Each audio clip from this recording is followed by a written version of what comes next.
Daybreak.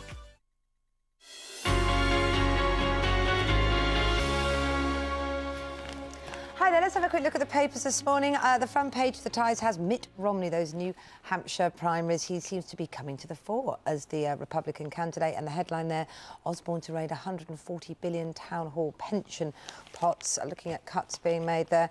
Local government, The Guardian, Salmon sets poll date and defies London. He wants it for 2014, the SNP party, that is.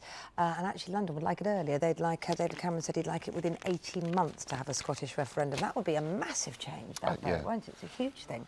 This is the Daily Mail. They've gone with the Which magazine findings surrounding energy companies in this country. They've called it the Great Energy Bills Protest. Up to 4 million complaints to the big 6 companies last year. The Sun have a sex party scandal.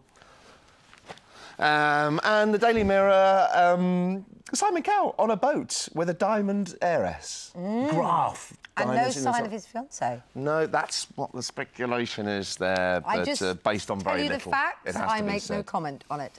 Natalie Pinkham is here. What's caught your eye? Well, if you're going to hang out on a boat, do it with a woman who can inherit some diamonds. This boat is worth about £30 million, apparently. Small change for Simon Cowell. Right, today... It's a bit confusing for mums because it's now saying that bottle-fed babies are actually better behaved than breastfed babies.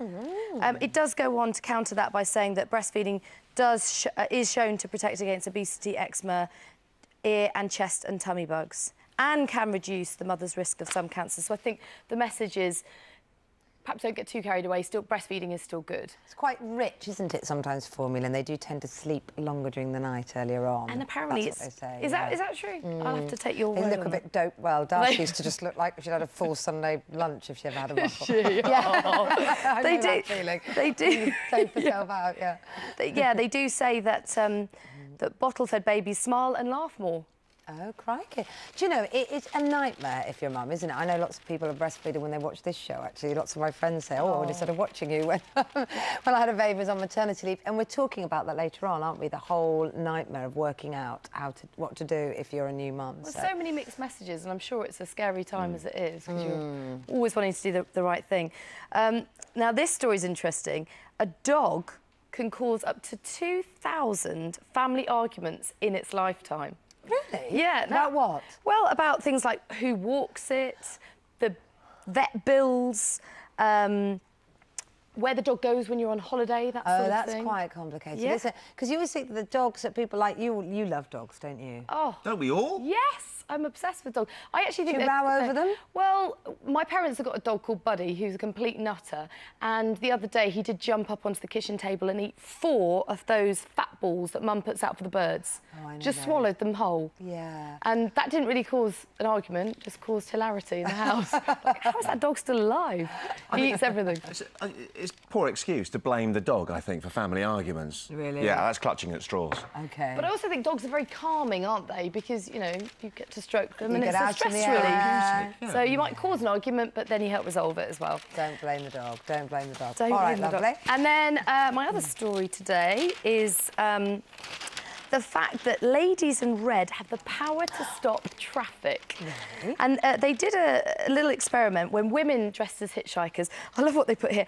All were considered to have average looks. So none of them were hotties, because, you know, just that the might wearing of red? Yeah. It's not because they look a bit like a traffic light or anything. It's such a subliminal kind of message of stop. No. It's a good point. There was some wore black, some wore red, and the red did... there's something very empowering about wearing red, isn't there? You feel quite... Well, we've got to go, unfortunately, but that's an interesting one. You should put that to the test, actually. Go out and do some research for us later wearing red reading the news today, so we'll check out our reaction. What about Lucy Verasamy? Has she got red doing the weather? No, she's got a big coat on, hasn't she? She might have red underneath. Bit of hot pink instead, will that do? Yeah, not far off. Well, it's not looking too bad for many of us today, and for most of us staying remarkably mild considering the time of year, but it's all change come the end of the week. Cold air will be marching making its way in from the north. Temperatures dropping quite significantly, so much colder than it has been.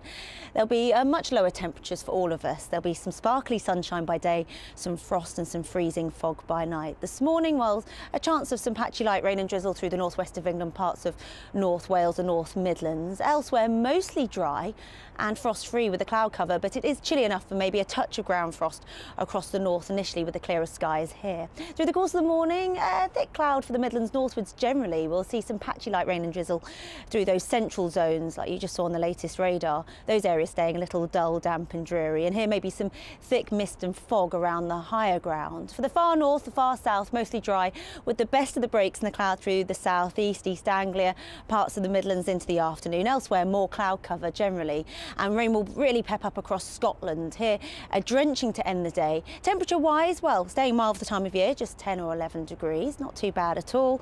And then to end the day, through this evening and overnight, turning increasingly windy and wet in the north. Back to Kate and Dan. Thanks, Lucy. In the next half hour, why millions of customers are complaining about their energy supplier and could be missing out on millions of pounds in unclaimed compensation.